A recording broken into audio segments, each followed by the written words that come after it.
अस्सलाम वालेकुम स्टूडेंट्स, मैं माजिद अली आपका कंप्यूटर टीचर, आपका एमएस एक्सेस के टीचर। तो आज हम बात करेंगे एमएस एक्सेस के नेक्स्ट लेक्चर की, जिसमें फील्ड प्रॉपर्टीज़ में रहते हुए बात कर लेते हैं हम लोग, जिसका नाम है कैप्शन। कैप्शन की जो फील्ड प्रॉपर्टीज़ है, इसका इस्तेमाल कब और क्यों किया जा सकता है उसको डिस्कस कर लेते हैं। जैसे कि मैं यहाँ पर कर लेता हूँ इंग्लिश मार्क्स और उर्दू मार्क्स।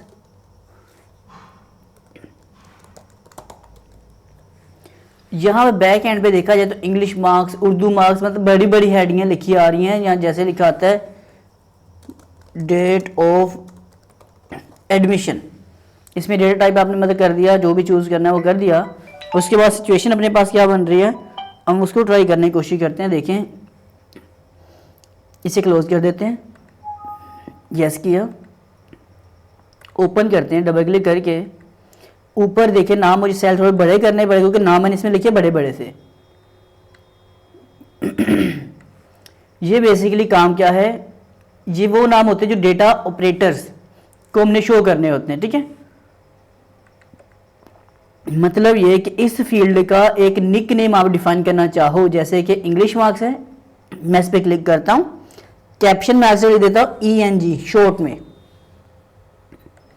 यहां पे अगर मैं आता हूं और यहाँ पे अगर इसका मैं नाम शॉर्ट कर देता हूँ, उर्दू मार्क्स आ रहे हैं, तो मैं यहाँ से आगे कैप्शन में लिख देता हूँ UR ओनली उर्दू लिख देता हूँ, क्लोज कर देते हैं, यस किया।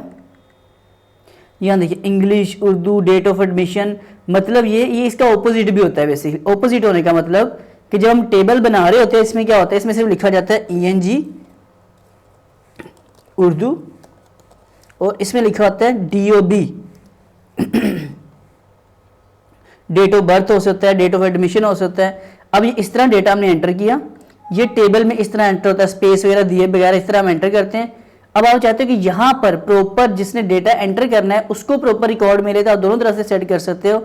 यहाँ मैं कर देता हूँ जी, जैसे लेंथी करना है इंग्लिश मार्क्स, ये मैंने यहाँ पर इस तरह नाम लिखा, ऊपर सिर्फ नाम इसका ENG है। जब आपने फॉर्मूले में लगाए तो ENG को लेकर चलना है, लेकिन जब आपने फॉर्म बनाएंगे, डेटा एंट्री प्रोवाइड करेंगे यूजर को, तो उसको वहां पे नाम ये वाला लिखा नजर आए। तो ऐसे कामों के लिए आप कैप्शन का इस्तेमाल करते हैं। किसी भी चीज़ का निकनेम डिफाइन करना पड़े, उसके लिए आप इस ऑप्शन का इस्तेमाल करते हैं जी। अगर पॉइंट समझ आ चुके इस वीडियो को लाइक शेयर कमेंट्स कर दो, फैला दो। नहीं पसंद आया तो उसे डिसलाइक ना करना, बस छोड़ देना ऐसे ही। और सब्सक्राइब लाजमी करना, फर्स्ट टाइम आए तो। मुलाकात होती है नेक्स्ट वीडियो में, दे मुझे इजाज़त, बाय बाय।